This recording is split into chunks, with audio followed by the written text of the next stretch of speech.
ನಮಸ್ಕಾರ. ನನ್ನ ಹೆಸರು ಆಶಿಕ್ ಅಲಿ ಡಿಎಂ. ಕರ್ನಾಟಕ ರಾಜ್ಯ ಕೃಷಿ ಮಾರಾಟ ಮಂಡಳಿಯಲ್ಲಿ ಜಿಲ್ಲಾ ವ್ಯವಸ್ಥಾಪಕನಾಗಿ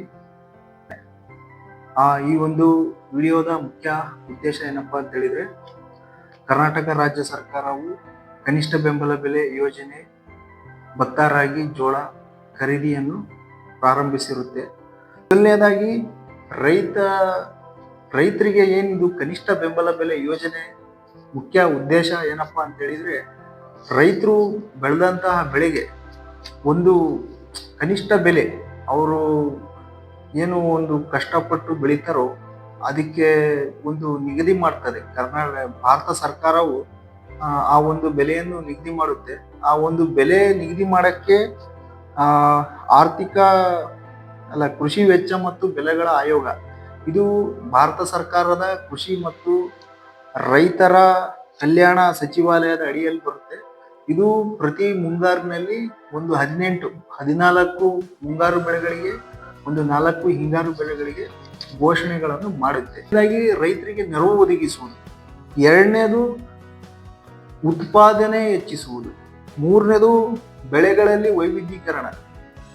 ಮತ್ತೆ ಈ ಬೆಳೆದಂತ ಬೆಳೆನ ರಾಷ್ಟ್ರೀಯ ಆಹಾರ ಭದ್ರತಾ ಒಂದು ಶಾಸನ ಏನಿದೆ, ಅದರಲ್ಲಿ ಬಡತನ ರೇಖೆಗಿಂತ ಕೆಳಗಿರುವಂತಹ ಎಲ್ಲ ನಾಗರಿಕರಿಗೆ, ಯಾರ್ಯಾರು ಬರ್ತಾರೋ ಅವರಿಗೆ ಈ ಒಂದು ಆಹಾರ ಭದ್ರತಾ ಯೋಜನೆಯಲ್ಲಿ ಸಹ ಇಂದು ಕಾಳುಗಳನ್ನಿರ್ಬೋದು, ಏಕದಳ ಧಾನ್ಯಗಳನ್ನಿರ್ಬೋದು ಕೊಡುವ ಮುಖಾಂತರ ಈ ಯೋಜನೆಯು ಅನುಷ್ಠಾನಕ್ಕೆ ಒಂದು ಉಪಯೋಗವಾಗಿರುತ್ತದೆ. ಆಹಾರ ಇಲಾಖೆಯಲ್ಲಿ ಬರುವಂತಹ ಕರ್ನಾಟಕ ಆಹಾರ ಮತ್ತು ನಾಗರಿಕ ಸರಬರಾಜು ನಿಗಮ ಏನಿದೆ, ಏಕದಳ ಭತ್ತ, ರಾಗಿ, ಜೋಳ ಮತ್ತು ಇನ್ನಿತರ ಧಾನ್ಯಗಳನ್ನು ಖರೀದಿ ಮಾಡಲು ಏಜೆನ್ಸಿ ಆಗಿರುತ್ತೆ. ಎರಡನೇದಾಗಿ ದ್ವಿದಳ ಧಾನ್ಯಗಳು ಏನಿದೆ, ಅದು ಕರ್ನಾಟಕ ಸಹಕಾರ ಮಾರಾಟ ಮಂಡಳದಿಂದ ಖರೀದಿ ಮಾಡಲಾಗುತ್ತೆ. ಮೂರನೇದಾಗಿ ಎಣ್ಣೆಕಾಳುಗಳಿಗೆ ನೀವು ಸಹಕಾರ ಎಣ್ಣೆಕಾಳುಗಳ ಬೆಳೆಗಾರರ ಮಹಾಮಂಡಳದ ಮುಖಾಂತರ ಖರೀದಿ ಮಾಡಲಾಗುತ್ತೆ. ನಾಲ್ಕನೇದಾಗಿ ಈ ಒಂದು ಮಾರುಕಟ್ಟೆ ಮಧ್ಯಸ್ಥಿಕೆ ಯೋಜನೆ, MIS ಮಾರ್ಕೆಟ್ ಇಂಟರ್ವೆನ್ಷನ್ ಸ್ಕೀಮ್ ಅಥವಾ PDPS price differentiation payment scheme ಅಥವಾ ಬೆಲೆ ಕೊರತೆ ಪಾವತಿ ಯೋಜನೆಯನ್ನು ಕರ್ನಾಟಕ ರಾಜ್ಯ ಕೃಷಿ ಮಾರಾಟ ಮಂಡಳಿ ಅಥವಾ ಕೃಷಿ ಮಾರಾಟ ಇಲಾಖೆಯ ಮುಖಾಂತರ ಈ ಒಂದು ಮಧ್ಯಸ್ಥಿಕೆ ಯೋಜನೆಯನ್ನು ಈ 4 ಏಜೆನ್ಸಿಗಳ ಮುಖಾಂತರ ಖರೀದಿ ಮಾಡಲಾಗ್ತದೆ. ಇದು ಬಿಳಿಜೋಳ, ಅದಕ್ಕೆ 3699 ರೂಪಾಯಿಗಳು ನಿಗದಿಪಡಿಸಿದೆ ಪ್ರತಿ ಕ್ವಿಂಟಲ್ಗೆ. ಆಮೇಲೆ ಮಾಲ್ದಂಡಿ ಜೋಳಕ್ಕೆ 3749 ರೂಪಾಯಿಗಳನ್ನು ನಿಗದಿಪಡಿಸಿದೆ. ಪ್ರತಿ ರೈತನಿಂದ 15 ಕ್ವಿಂಟಲ್ ಪ್ರತಿ ಎಕರೆಗೆ ಗರಿಷ್ಠ 150 ಕ್ವಿಂಟಲ್ ಖರೀದಿ ಮಾಡಲು ಈ ಒಂದು ಸರ್ಕಾರ ಹಂತದಲ್ಲಿ ಜಿಲ್ಲಾ ಟಾಸ್ಕ್ ಫೋರ್ಸ್ ಸಮಿತಿ ಅಂತ ಇರುತ್ತೆ.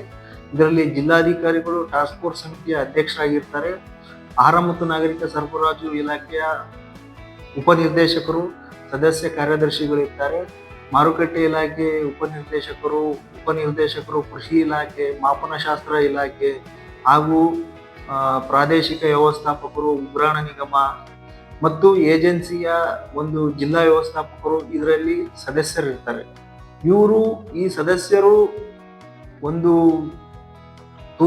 ಒಂದು ನಿಗದಿಪಡಿಸಿರುವಂತಹ ಅಥವಾ ಸೂಚಿಸಿರುವಂತಹ FPO ಫಾರ್ಮರ್ ಪ್ರೊಡ್ಯೂಸರ್ ಆರ್ಗನೈಸೇಷನ್, ರೈತ ಉತ್ಪಾದಕ ಸಂಘಗಳು, ಪ್ರಾಥಮಿಕ ಕೃಷಿ ಪತ್ತಿನ ಸಂಘಗಳು, ತಾಲೂಕು ಕೃಷಿ ಹುಟ್ಟುವಳಿ ಮಾರಾಟ ಸಂಘಗಳು ಹಾಗೂ ಸ್ವಸಹಾಯ ಸಂಘಗಳ ಮುಖಾಂತರ ಹೋಬಳಿ ಮಟ್ಟದಲ್ಲಿ ಈ ಒಂದು ಕನಿಷ್ಠ ಬೆಂಬಲ ಬೆಲೆ ಯೋಜನೆ ಅಡಿಯಲ್ಲಿ ಈ ಒಂದು ಧಾನ್ಯಗಳನ್ನು ಖರೀದಿ ಮಾಡಲಾಗ್ತದೆ.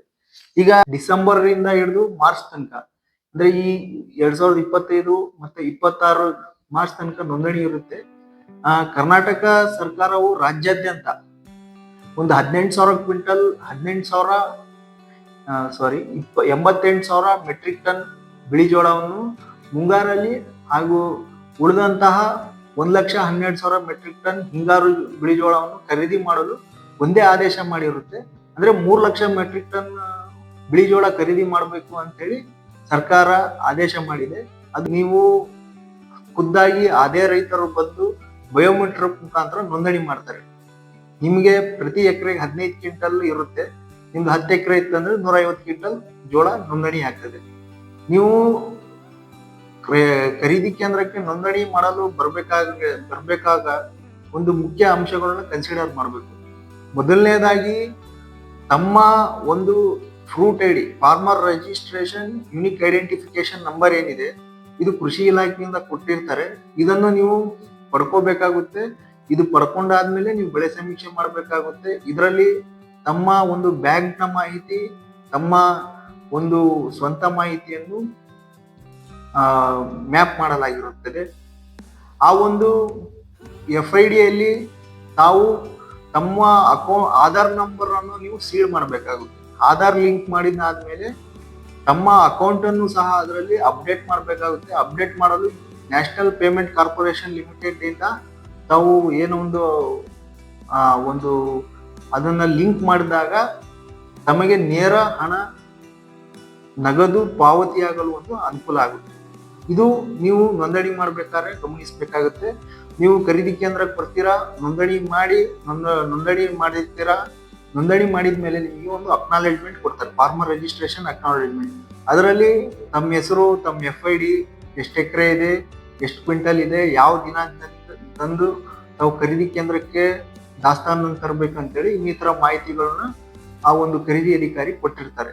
ಆ ಒಂದು ಖರೀದಿ ನೋಂದಣಿ ಮಾಡಿದಂತ ಅಕ್ನಾಲೆಜ್ಮೆಂಟ್ ನ ಇಟ್ಕೊಂಡಾದ್ಮೇಲೆ ನಮ್ಗೆ ಖರೀದಿ ಕೇಂದ್ರದಿಂದ ಫೋನ್ ಬರುತ್ತೆ. ಯಾವ ದಿನ ಬರುತ್ತೋ ಆ ದಿನ ತಮ್ಮ ಒಂದು ದಾಸ್ತಾನನ್ನು ಚೀಲದಲ್ಲಿ ಹಾಕೊಂಡು ಖರೀದಿ ಕೇಂದ್ರಕ್ಕೆ ತಮ್ಮ ವಾಹನಗಳ ಒಂದು ಉಪಯೋಗಿಸ್ಕೊಂಡು ಬರಬೇಕಾಗುತ್ತೆ. ಪಾಳಿಯಲ್ಲಿ ನಿಂತ್ಕೋಬೇಕಾಗುತ್ತೆ. ತಮ್ಮ ಪಾಳಿಯಲ್ಲಿ ಬಂದಂತೆ ತಮ್ಮ ಗುಣಮಟ್ಟ ಪರಿಶೀಲಕರು, ಇದು ಕೃಷಿ ಇಲಾಖೆಯಿಂದ ಇರ್ಬೋದು ಅಥವಾ ಮೂರನೇ ಒಬ್ಬ ಭಾಗಿದಾರರು ಬಂದು ಇದನ್ನ ಒಂದು ಗುಣಮಟ್ಟ ಪರಿಶೀಲನೆ ಮಾಡ್ತಾರೆ. ಬಿಳಿ ಜೋಳಕ್ಕೆ 17% ಮ್ಯಾಕ್ಸಿಮಮ್ ಇರುತ್ತೆ ಪರ್ಸೆಂಟೇಜ್ ಮಾಯಿಶ್ಚರ್. ಮತ್ತೆ ಇದರಲ್ಲಿ ಕಸ ಕಡ್ಡಿ ಇರ್ಬೋದು ಅಥವಾ ವಿವಿಲ್ಡ್ ಸ್ಟ್ರೀವಿಲ್ಡ್ ಇರ್ಬೋದು, ಇಮ್ಮೆಚೂರ್ ಇರ್ಬೋದು, ಡ್ಯಾಮೇಜ್ಡ್ ಇರ್ಬೋದು, ಅಥವಾ ಈ ಎಲ್ಲಾ ಒಂದು ಮಾನದಂಡಗಳನ್ನ ಪರಿಶೀಲನೆ ಮಾಡ್ತಾರೆ. ಈ ಮಾನದಂಡಗಳ ಮೇಲೆ ಅಥವಾ 14% ಏನಿದೆ ಮಾಯಿಶ್ಚರ್, ಅದಕ್ಕಿಂತ ಜಾಸ್ತಿ ಬಂತಂತ ಹೇಳಿದ್ರೆ ಗುಣಮಟ್ಟ ಪರಿಶೀಲಕರು ಇದನ್ನ ರಿಜೆಕ್ಟ್ ಮಾಡ್ತಾರೆ ಅಥವಾ ಮತ್ತೆ ಅದನ್ನ ಒಣಗಿಸ್ಕೊಂಡು ತರೋಕೆ ತಮಗೆ ಒಂದು ಶಿಫಾರಸ್ ಮಾಡ್ತಾರೆ. ಸೊ ಇಲ್ಲಿ ನೀವು ಒಂದು ಹಂತದಲ್ಲಿ ಪಾಸ್ ಆದಾದ್ಮೇಲೆ ನಿಮಗೆ ಒಂದು ಇಲ್ಲಿ ಖರೀದಿ ಮಾಡಲಾಗುತ್ತೆ. ಈ ಭಾರತ ಸರ್ಕಾರವು ತಮ್ಮ ಒಂದು ಚೀಲಗಳನ್ನ ಖರೀದಿ ಕೇಂದ್ರಕ್ಕೆ ಪೂರೈಸಿರುತ್ತೆ. ಆ ಒಂದು ಖರೀದಿ ಕೇಂದ್ರದಲ್ಲಿರುವಂತ ಚೀಲಗಳ ಒಂದು ಅದರ ಒಂದು ವೆಯ್ಟ್ 580 ಗ್ರಾಮ್ ಇರುತ್ತೆ. ಹಾಗಾಗಿ ತಾವು ಖರೀದಿ ಕೇಂದ್ರಕ್ಕೆ 50 kg ನಿವ್ವಳ ಬರುವಂತೆ ಬಿಳಿ ಜೋಳವನ್ನು 50 kg ಚೀಲದಲ್ಲಿ ಹಾಕಿ, ಅವರು ತಮ್ಮ ಚೀಲದಲ್ಲಿ ಹಾಕಿ ಅದನ್ನ ವೇಯಿಂಗ್ ಸ್ಕೇಲಲ್ಲಿ ವೇಯಿಂಗ್ ಮಾಡಿ, ತದನಂತರ ಅದನ್ನ ತುಂಬಿಸಿ ಹೊಲಿದು ಸ್ಟಿಚಿಂಗ್ ಮಾಡಿ ಅದನ್ನು ಲಾರಿಗಳಿಗೆ ಲೋಡ್ ಮಾಡಿ ರಾಜ್ಯ ಉಗ್ರಾಣ ನಿಗಮ ಅಥವಾ ಕೇಂದ್ರ ಉಗ್ರಾಣ ನಿಗಮಗಳಿಗೆ ಸರಬರಾಜು ಮಾಡಲಾಗುತ್ತೆ. ಆ ಒಂದು ಸರಬರಾಜು ಮಾಡಲಾದಂತಹ ಒಂದು ಜೋಳವನ್ನು ಮಾನ್ಯ ಆಯುಕ್ತರ ಒಂದು ಹಂಚಿಕೆಯಂತೆ, ಪ್ರತಿ ತಿಂಗಳ ಹಂಚಿಕೆಯಂತೆ ಸಾರ್ವಜನಿಕ ವಿತರಣಾ ಪದ್ಧತಿಯಲ್ಲಿ ಅದನ್ನ ಡಿಸ್ಟ್ರಿಬ್ಯೂಟ್ ಮಾಡಲಾಗ್ತದೆ.